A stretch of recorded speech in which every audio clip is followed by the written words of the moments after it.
Hello everyone, welcome to SK Technology. இந்த வீடியோல உங்க Windows 11ல இருக்கிற மவுஸோட கர்சர் சைஸ் இன்க்ரீஸ் பண்றது எப்படி அண்ட் அந்த மவுஸோட கர்சருக்கு கலர் அப்ளை பண்றது எப்படின்னு தான் நம்ம பார்க்க போறோம். அதுக்கு முன்னாடி நீங்க நம்ம சேனலை சப்ஸ்கிரைப் பண்ணிடலாம். மறக்காம சப்ஸ்கிரைப் பண்ணிக்கோங்க அண்ட் கூடயே அந்த பெல் ஐகானை கிளிக் பண்ணி ஆல் நோட்டிஃபிகேஷன் செலக்ட் பண்ணிக்கோங்க. வாங்க வீடியோக்குள்ள போலாம்.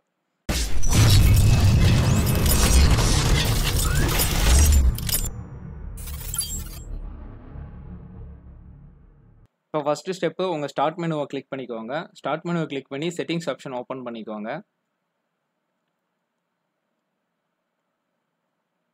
இப்போ உங்கள் விண்டோவில் செட்டிங்ஸ் ஓப்பன் ஆனதும் லெஃப்ட் சைடு கார்னர் பார்த்தீங்கன்னா ஆக்சசிபிலிட்டின்னு சொல்லி ஒரு ஆப்ஷன் இருக்கும். இந்த ஆக்சசிபிலிட்டியை கிளிக் பண்ணிக்கோங்க.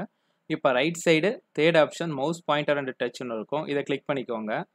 இப்போ இதை கிளிக் பண்ணதுக்கப்புறம் ரெண்டாவது ஆப்ஷன் சைஸ்ன்னு சொல்லி இருக்கும். இதில் அப்படியே ரைட் சைடு பார்த்தீங்கன்னா உங்களுக்கு வந்து ரேஞ்சஸ் கொடுத்துருப்பாங்க. டோட்டலாக வந்து ஒரு 15 ரேஞ்சஸ் இருக்கும்.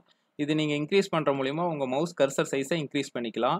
இது ரெக்கார்டிங்கில் கேப்சர் ஆகாது, பட் 100% ஒர்க் ஆகும். ட்ரை பண்ணி பாருங்கள். பார்த்துட்டு மறக்காமல் கமெண்ட் பண்ணுங்கள். டோட்டலாக வந்து 15 ரேஞ்ச் இருக்குது. உங்களுக்கு வேணுங்கிற ரேஞ்சு நீங்கள் செட் பண்ணிக்கலாம். இது நீங்கள் இன்க்ரீஸ் பண்ணுற மூலிமா உங்கள் மவுஸ் கர்சரோட சைஸை இன்க்ரீஸ் பண்ணிக்க முடியும். லேப்டாப்பில் ஒர்க் பண்ணுறவங்களுக்கு இந்த ஆப்ஷன் ரொம்பவே யூஸ்ஃபுல்லாக இருக்கும். கண்டிப்பாக ட்ரை பண்ணி பாருங்கள். அண்ட் இப்போ மவுஸ் கர்சருக்கு கலர் அப்ளை பண்ணுறது எப்படின்னு பார்த்தீங்கன்னா, மேலே first option mouse pointer and ஸ்டைல்னு சொல்லி இருக்கும். இதில் இந்த ஃபோர்த் ஆப்ஷன் சூஸ் பண்ணுற மூலிமா உங்கள் மவுஸ் கர்சருக்கு கலர் அப்ளை ஆகும். இது கிளிக் பண்ணதுக்கப்புறம் கீழே மல்டிபிள்ஸ் கலர் வியூ ஆகும். இதில் உங்களுக்கு வேணுங்கிற கலர் நீங்கள் சூஸ் பண்ணிக்கலாம். இது மூலிமா உங்கள் மவுஸோட கர்சருக்கு நீங்கள் கலர் அப்ளை பண்ணிக்கலாம். அண்ட் இந்த ஃபர்ஸ்ட் ஆப்ஷன் பார்த்தீங்கன்னா டிஃபால்ட் கர்சர் செட்டிங்ஸ் தான் ஒயிட் கலரில் இருக்கும். இந்த ஃபர்ஸ்ட் ஆப்ஷன் சூஸ் பண்ணுற மூலிமா நீங்கள் ஒயிட் கலர் கர்சர் யூஸ் பண்ணிக்கலாம். அண்ட் செகண்ட் ஆப்ஷன் பார்த்தீங்கன்னா பிளாக் கலர் கர்சர் இருக்கும். இதை நீங்கள் சூஸ் பண்ணுறோமா உங்கள் கர்சர் கலர் வந்து பிளாக்காக சேஞ்ச் ஆகிடும். இந்த தேர்ட் ஆப்ஷன் கொஞ்சம் டிஃப்ரெண்ட்டு, பிளாக் அண்ட் ஒயிட்டு.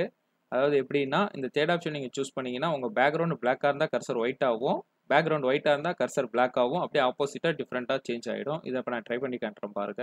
இந்த தேர்ட் ஆப்ஷன் நான் சூஸ் பண்ணிக்கிட்டேன். இதோட பேக்ரவுண்ட் வந்து பிளாக்காக இருக்குது, கர்சர் கலர் ஒயிட்டாக இருக்கும். இப்போ ஒயிட் ஸ்க்ரீனில் இது பிளாக்காக மாறிடும். இப்போ பார்த்தீங்கன்னா குரோம் நான் ஓப்பன் பண்ணிக்கிறேன். இப்போ இந்த ஒயிட் கலர் கர்சர் வந்து அப்படியே பிளாக் கலராக சேஞ்ச் ஆகிடும். இந்த பேக்ரவுண்டுக்கு தகுந்த மாதிரி அது டிஃப்ரெண்ட் ஆகும் பிளாக் அண்ட் ஒயிட்டில். இது தேர்ட் ஆப்ஷன் மூலிமா இந்த ஆப்ஷன் நீங்கள் யூஸ் பண்ணிக்க முடியும். அண்ட் ஃபோர்த் ஆப்ஷன் பார்த்தீங்கன்னா முன்ன சொன்ன மாதிரியே கர்சரோட கலர் கம்ப்ளீட்டாக சேஞ்ச் பண்ணணும்னா நீங்கள் இந்த ஃபோர்த் ஆப்ஷன் சூஸ் பண்ணி உங்களுக்கு வேணுங்கிற கலரை நீங்கள் சூஸ் பண்ணிக்கிற மூலிமா கர்சரோட கலர் வந்து கம்ப்ளீட்டாக சேஞ்ச் ஆகிடும். ஓகே ஃப்ரெண்ட்ஸ், இந்த வீடியோ யூஸ்ஃபுல்லாக இருக்கும்னு நினைக்கிறேன். இந்த வீடியோ யூஸ்ஃபுல்லாக இருந்துச்சுன்னா மறக்காமல் ஒரு லைக் பண்ணிக்கோங்க. அண்ட் இது போல் ட்ரிக்ஸ் தெரிஞ்சிக்க நம்ம SK டெக்னாலஜியை சப்ஸ்கிரைப் பண்ண மறந்துடாதீங்க. தேங்க்ஸ் ஃபார் வாட்சிங்.